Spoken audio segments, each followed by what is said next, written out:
Senior journalist Kommineni శ్రీనివాస్కు సంబంధించిన వ్యవహారంలో కొన్ని నిమిషాల వ్యవధిలోనే సుప్రీంకోర్టు తక్షణం కొమ్మినేని శ్రీనివాస్ను విడుదల చేయండి అంటూ ఆదేశాలు ఇవ్వడాన్ని తెలుగుదేశం పార్టీ కావచ్చు, తెలుగుదేశం పార్టీ మీడియా అనుబంధ వ్యక్తులు ఏమాత్రం జీర్ణించుకోలేకపోతున్నారు.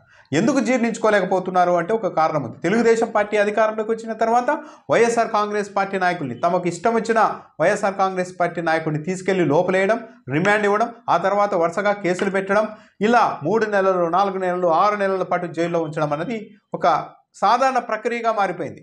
అరెస్ట్ అయ్యారు అంటే తప్పనిసరిగా నెలల పాటు జైల్లో ఉండాల్సిందే అన్న పరిస్థితి ఏపీలో తయారైంది.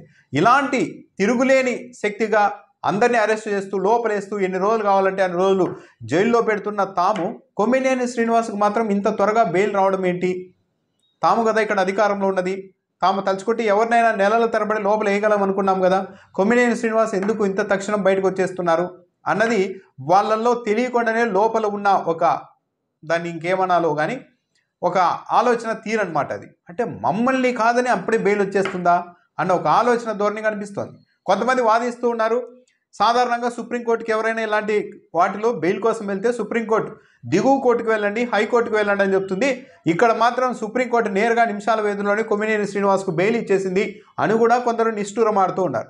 వాళ్ళు గమనించాల్సింది ఏంటంటే, సుప్రీంకోర్టు ఏదన్నా చాలా కాంప్లెక్స్గా ఉండే కేసులు అయితే కింది కోర్టుకు వెళ్ళండి, అక్కడ పూర్తి స్థాయిలో విచారణ జరపండి అంటారు. కానీ కొమ్మినేని కేసు చాలా సింపుల్ కేసు. ఇలాంటివి సుప్రీంకోర్టు చాలా చూస్తూ ఉంటుంది. సుప్రీంకోర్టు మరీ ముఖ్యంగా భావ ప్రకటన స్వేచ్ఛకు సంబంధించి, హక్కులకు సంబంధించిన వ్యవహారాల్లో చాలా సీరియస్గా ఉంటుంది. ఇది అలాంటి కేసే. కొమ్మినేని శ్రీనివాస్ 70 ఏళ్ల వయసు, 50 ఏళ్ల జర్నలిజం కెరీర్, 18 ఏళ్ల పాటు ఎలక్ట్రానిక్ మీడియాలో డిబేట్లు నిర్వహిస్తూ ఉన్నారు నిరంతరం. ఒక్క కేసు లేదు, ఒక్క మాట పడలేదు ఆయన. అలాంటి జర్నలిస్టును ఆ చర్చకు వచ్చిన ఒక వ్యక్తి చేసిన కామెంట్ ఆధారంగా అరెస్ట్ చేశారు అని తెలియగానే సుప్రీంకోర్టుకు ఒక పిక్చర్ అర్థమైపోయి ఉంటుంది. ఇతడు ప్రభుత్వానికి వ్యతిరేకంగా ఉండి ఉండవచ్చు, అందుకే టార్గెట్ చేశారు. లేకుంటే చర్చా కార్యక్రమంలోకి వచ్చిన విశ్లేషకుడు చేసిన వ్యాఖ్యలకు నిర్వాహకుడిని ఎలా టార్గెట్ చేస్తారు అన్నది సింపుల్గానే సుప్రీంకోర్టుకు అసలు విషయం అర్థమైపోయి ఉంటుంది. ఇంకో వ్యాఖ్య కూడా చేసింది. ఇలా కొమ్మినేని నవ్వారు అని కూడా అవతల న్యాయవాదులు ప్రస్తావించడం సుప్రీంకోర్టు వ్యాఖ్య చేసింది. మేము కూడా అనేక కేసుల విచారణ సందర్భంగా నవ్వుతూ ఉంటామని చెప్పింది. ఇలా నవ్వారని, ఆ డిబేట్లో ఎవరో ఏదో అన్నారని ఛానల్ డిబేట్ నిర్వాహకుడిని అరెస్ట్ చేస్తూ పోతే కొందరు పేర్లను కూడా ప్రస్తావిస్తూ మరి నేషనల్ మీడియాలో ఉన్న వీళ్ళ పరిస్థితి ఏంటి అని కూడా వ్యాఖ్యానించింది సుప్రీంకోర్టు సరదాగా. అంటే సుప్రీంకోర్టుకు అర్థమవుతోంది ఏం జరుగుతోంది ఏంటి అన్నది. హైకోర్టుకు రిఫర్ చేయాలి కదా, కింది కోర్టుకు వెళ్ళండి అని చెప్పాలి కదా అంటున్నారు. సుప్రీంకోర్టు అంత యాంత్రికంగా ఏం పనిచేయదు.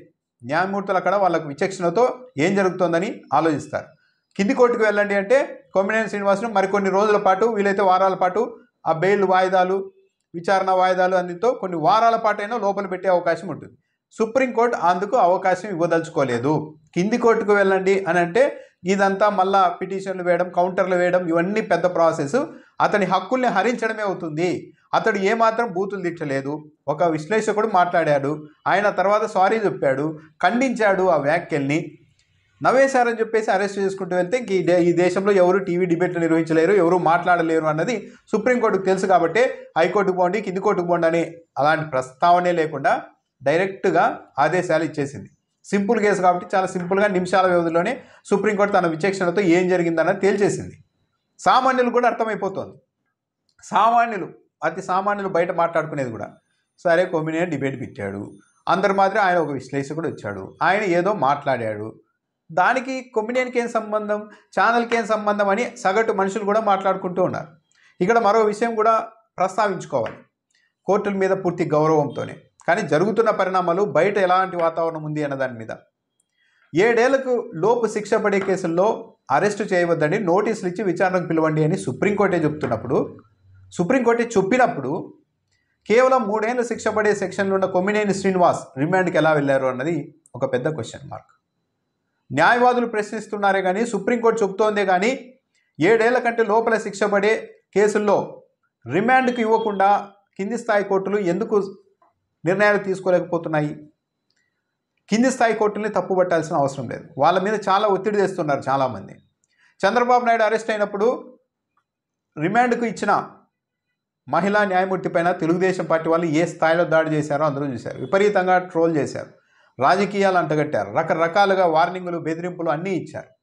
అలాంటి వాతావరణం ఏపీలో ఉంది. ఇప్పుడు కూడా తెలుగుదేశం పార్టీ తమకు నచ్చని ఏ వైసీపీ నాయకుడినైనా అరెస్టు చేయాలి అనుకుంటే ముందు ఒక బ్యాక్గ్రౌండ్ ప్రిపేర్ చేస్తూ ఉన్నారు.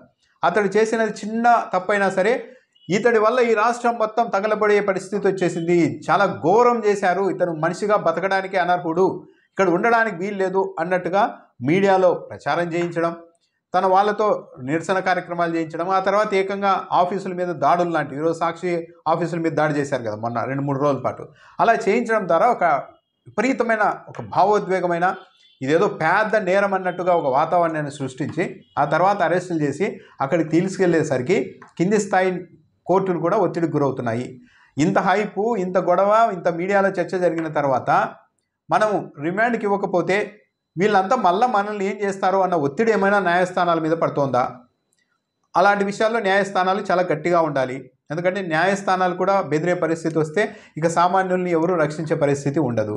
అంటే కోర్టులు అలా ఉన్నాయని కాదు, కానీ ఒక వాతావరణం కనిపిస్తోంది.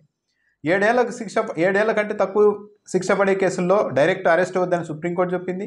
కొమ్మినేని శ్రీనివాస్ మీద పెట్టిన సెక్షన్లు కూడా తప్పుడు సెక్షన్లు అని దిగువ కోర్టు చాలా ధైర్యంగా ఎస్సీ ఎస్టీ యాక్ట్కి సంబంధించిన ఆ సెక్షన్లను రిమూవ్ చేసింది. ఇక ఆ తర్వాత మిగిలిన సెక్షన్ల కింద చూస్తే 3 ఏళ్లకు మించి జైలు శిక్ష పడే కేసు సెక్షన్లు లేవు. అలాంటప్పుడు రిమాండ్కి ఇవ్వకుండా కొమ్మినేని శ్రీనివాస్ను రిలీజ్ చేసి ఉంటే బాగుండేది అన్నది చాలామంది ఒపీనియన్. సరే, న్యాయస్థానం తన విచక్షణ ఆధారంగా నిర్ణయం తీసుకొని ఉంటుంది, తప్పేం కాదు అది కూడా. కానీ సుప్రీంకోర్టు ఈరోజు చాలా ధైర్యంగా నిమిషాల వ్యవధిలో ఈ కేసును తేల్చేసింది.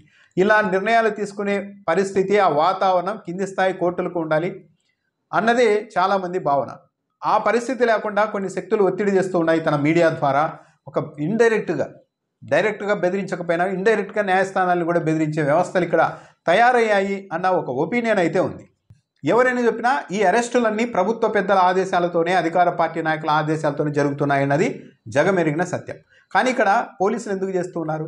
అధికార పార్టీ పెద్దలు ఆదేశించగానే ఎవరిని పడితే వాళ్ళని ఇష్టానుసారం సెక్షన్లు పెట్టి అరెస్ట్ చేసి ఒక విధంగా ఈరోజు రాష్ట్ర పోలీసులు, రాష్ట్ర ప్రభుత్వం ఒక విధంగా పరువు కాపాడుకుందనుకోవాలి, చెప్పాలి. ఎందుకంటే కొమ్మినేని అరెస్టు చేసినప్పుడు ఎస్సీ ఎస్టీ యాక్ట్ కింద ఉన్న సెక్షన్లను కూడా నమోదు చేశారు. కాకపోతే అదృష్టం కొద్దీ దిగువ కోర్టే వాటిని తొలగించేసింది. ఆ సెక్షన్లు కూడా అలాగే ఉండి ఈ వ్యవహారం సుప్రీంకోర్టు వరకు వెళ్ళి ఉంటే సుప్రీంకోర్టు నవ్వుకునేదో మన వ్యవస్థను చూసి, లేకుంటే ఆగ్రహం వ్యక్తం చేసేదో. ఇక్కడ ఎక్కడైనా కానీ ఎస్సీ ఎస్టీలకు సంబంధించి చర్చ వచ్చిందా? వాళ్ళని ఎవరినైనా కించపరిచారా? ఆ డిబేట్లో ఏమీ లేదు. తమ మనోభావాలు దెబ్బతిన్నాయని టీడీపీ నాయకురాలు ఫిర్యాదు ఇవ్వగానే ఎస్సీ ఎస్టీ అట్రాసిటీ కేసు కింద సెక్షన్లు పెట్టేశారు. ఆ విషయం ఈరోజు సుప్రీంకోర్టు వరకు వెళ్ళి ఉంటే మొన్ననే సెక్షన్లను కింది కోర్టు తొలగించి ఉండకపోతే ఏపీ పోలీసులకు సంబంధించి సుప్రీంకోర్టుకి కూడా ఒక అభిప్రాయం ఏర్పడి ఉండేది ఈ రోజుతో. అయితే ఎందుకు పోలీసులు ఇంత విచ్చలవిడిగా చేస్తూ ఉన్నారు? వర్తించని సెక్షన్లను కూడా పెట్టేసి కేవలం వీలైన ఎక్కువ రోజులు లోపల ఉంచడానికి అవసరమైన సెక్షన్లను మాత్రమే ఎందుకు చూజ్ చేసుకుంటున్నారంటే ఇప్పటి వరకు పోలీసులకు భయం లేకపోవడమే. హైకోర్టు ఇదివరకే చెప్పింది, జిల్లా ఎస్పీ స్థాయి ఐపీఎస్లకు కూడా వార్నింగ్ ఇచ్చింది. మీరు ఇష్టానుసారం అరెస్టులు చేస్తున్నారు, ఇష్టానుసారం కస్టోడియల్ టార్చర్లు పెడుతున్నారు, ఒక రోజు అరెస్ట్ చేసి 2-3 రోజుల తర్వాత కోర్టులో ప్రవేశపెడుతున్నారు, సీసీ ఫుటేజ్ అడిగితే కోతులు పాడు చేశాయని చెప్తున్నారు. ఇవన్నీ కారణాలు చెప్పొద్దండి, చెవులో పూలు పెట్టద్దండి, మేము డీజీపీని కూడా కోర్టుకు పిలిపిస్తామని హైకోర్టు ఇదివరకే పలుసార్లు హెచ్చరించినా సరే ఎక్కడా పోలీసులు భయపడడం లేదు. ఎందుకంటే కోర్టులు అలా అంటూ ఉంటాయి, మన పని మనం చేయాలి, మన ప్రభుత్వ పెద్దలే మనకి ముఖ్యం అన్నట్టుగా కొందరు, అందరూ కాదు, చాలా నిజాయితీ ఒక అద్భుతమైన పోలీస్ వ్యవస్థ ఏపీలో ఉంది. కానీ కొందరు మాత్రం అలాంటి పోలీస్ ఆఫీసర్లు ఉన్నారు, వాళ్ళ వల్లే మొత్తం డిపార్ట్మెంట్కి చెడ్డ పేరు వస్తుంది. ఇలాంటి వాళ్ళు భయం లేదు. మాజీ మంత్రి అంబటి రాంబాబు ఈరోజు అయితే ఒక కొత్త కార్యక్రమానికి శ్రీకారం చుట్టారు. ఆయన గుంటూరు జిల్లాలోని దాదాపు 200 మంది న్యాయవాదులతో ఒక సమావేశం ఏర్పాటు చేసి ప్రస్తుత పరిస్థితులపైన ఆయన చర్చించారు. అంతిమంగా ఒక నిర్ణయం తీసుకున్నారు. వైఎస్ఆర్ కాంగ్రెస్ పార్టీకి సంబంధించిన నాయకుల మీద, కార్యకర్తల మీద ఇష్టానుసారం అసలు వర్తించని, ఆ నేరాలకే వర్తించని సెక్షన్లు కూడా పెట్టేసి లోపలేసేసి ఇబ్బంది పెడుతూ ఉన్నారు. ఇక మేము ఇప్పటి నుండి చూస్తూ ఊరుకోము. ఏ పోలీస్ అధికారి ఆధ్వర్యంలో అయితే ఇలాంటివన్నీ జరుగుతాయో, తప్పుడు కేసులు పెడతారో వాళ్ళ మీద మేము న్యాయ పోరాటం చేస్తాం, చట్టపరంగా పోరాటం చేస్తాం. మాదొక రాజకీయ పార్టీ, ఇలా వదిలిపెట్టే ప్రసక్తే లేదు. తెలుగుదేశం పార్టీకి చెంచాలుగా ఉన్న ప్రతి పోలీస్ అధికారిని కూడా తాము ఇకపైన టార్గెట్ చేస్తాం, తప్పుడు కేసులు పెడితే న్యాయపరంగా తప్పనిసరిగా వాళ్ళకి శిక్ష పడేలా చేస్తామంటూ కూడా ముందుకు వచ్చారు, ఒక కార్యక్రమం చేశారు. ఇలాంటి ఒత్తిడి పోలీసుల మీద లేకపోతే అధికార పార్టీని మాటలు వింటే చాలు, కోర్టుల నుంచి ఇబ్బంది ఉండదు, ప్రతిపక్షం ఏమీ చేయలేదు మనల్ని అనే వాతావరణం వస్తే ఇది చాలా విపరీతాలకు వెళ్తుంది. ఈరోజు రాజకీయ పార్టీ నాయకుల్ని టార్గెట్ చేశారు ఫస్ట్, తర్వాత జర్నలిస్టుల జోలికి వచ్చేసారు, కొమ్మినేని జోలికి. కొమ్మినేని అరెస్టును కూడా సుప్రీంకోర్టు ఈరోజు బెయిల్ ఇవ్వకుండానో ఇంకోలాగో మాట్లాడి ఉంటే ఇంకో 10 మంది జర్నలిస్టులను కూడా లోపలేసి ఉండేవాళ్ళు. ఇక ఆ తర్వాత మాట్లాడే ప్రతిపక్షం మూగిపోయిన తర్వాత, ప్రశ్నించే జర్నలిస్టులు మూగిపోయిన తర్వాత, ఇక తిరుగులేదు తమకు అనుకున్న తర్వాత, ఎవరు ప్రశ్నించరు అనే వాతావరణం ఏర్పడిన తర్వాత ఇక సామాన్యుల జోలికి కూడా రావడం మొదలవుతుంది అధికారంలో ఉన్న వాళ్ళంతా. కాబట్టి సుప్రీంకోర్టు అయితే ఈరోజు చాలా కరెక్ట్గా ఎక్కడ ఆపాలో అక్కడ ఆపేసింది. లేకుంటే ఇది ఇంకా మరింత వికృత రూపం దాల్చి ఉండేది ఈ వ్యవహారం అంతా. దాంతోపాటు పొన్లవోని సుధాకర్ రెడ్డి కూడా చెప్పారు, సుప్రీంకోర్టులో ఈరోజు కొమ్మినేనికి ఇచ్చింది సాధారణంగా మధ్యంతర ఉత్తర్వులు ఇచ్చారు. పూర్తి స్థాయి విచారణ సమయంలో మేము తప్పనిసరిగా సాక్షి మీడియా కార్యాలయాలపైన జరిగిన దాడులకు సంబంధించి ఫోటోలు, వీడియోలు అవన్నీ కూడా మేము సుప్రీంకోర్టు ముందు ఉంచుతామని చెప్పారు. అందులో స్పష్టంగా తెలుగుదేశం పార్టీ వాళ్ళంతా, తెలుగుదేశం పార్టీ కార్యకర్తలు ఆ తెలుగుదేశం పార్టీ కండువాలు వేసుకొని మరీ దాడులు చేశారు, రాళ్ళు విసిరారు, పెట్రోల్ బాంబులు వేశారు, తగలబెట్టారు, కొన్ని చోట్ల నేమ్ ప్లేట్లు పీకి పడేశారు. ఇవన్నీ స్పష్టంగా విజువల్స్ రూపంలో, ఫోటోల రూపంలో ఉన్నాయి. కాబట్టి ఈ పరిస్థితి పైన కూడా సుప్రీంకోర్టు తదుపరి చాలా సీరియస్గా స్పందించే అవకాశం ఉంటుంది. పోలీసులు ఏం చేస్తున్నారు, ఇంత దారుణం జరుగుతుంటే, రాష్ట్ర వ్యాప్తంగా ఒక మీడియా సంస్థ మీద ఇలా దాడులు జరుగుతుంటే ఏం చేస్తున్నారు అని కూడా ప్రశ్నించే అవకాశం ఉంది. ఏపీలో జరుగుతున్న ప్రతి పరిణామం వైసీపీ తరఫున న్యాయవాదులు సుప్రీంకోర్టుకి సమర్థవంతంగా ఏమీ లేకుండా ఉన్నది ఉన్నట్లు చెప్పగలిగితే, ఆ వాదన వినిపించగలిగితే ఈ రాష్ట్రంలో ఎంత విపత్కరంగా ఉంది పరిస్థితి అన్నది సుప్రీంకోర్టుకి స్పష్టంగా అర్థమవుతుంది. ఈ కేసులోనే కాదు, మునుముందు కూడా ఏపీకి సంబంధించిన కేసుల్లో సుప్రీంకోర్టు కాస్త ప్రత్యేకంగా దృష్టి సారించి వాస్తవిక పరిస్థితి ఏంటి అని తెలుసుకొని మరి విచారించడానికి అవకాశం ఉంటుంది. సో మొత్తం మీద కొమ్మినేని శ్రీనివాస్కు సుప్రీంకోర్టు ఆదేశాలు ఇవ్వడం, వెంటనే విడుదల చేయాల్సిందిగా ఆదేశాలు ఇవ్వడం మాత్రం ఒక విధంగా ప్రభుత్వానికి, రాష్ట్ర పోలీసు వ్యవస్థకి పునరాలోచన చేసుకోవాల్సిన ఒక పరిస్థితి. ఇంకా ఇంతకు మించి హద్దులు దాటి ఇంకా వెళ్తే మరింత అబాస్ పాలవడం తప్ప ఏపీలో పోలీసు వ్యవస్థ కావచ్చు, అధికార పార్టీ కావచ్చు, అంతకు మించి ఏమీ ఉండదు అన్నది గుర్తుంచుకోవాలి మరి.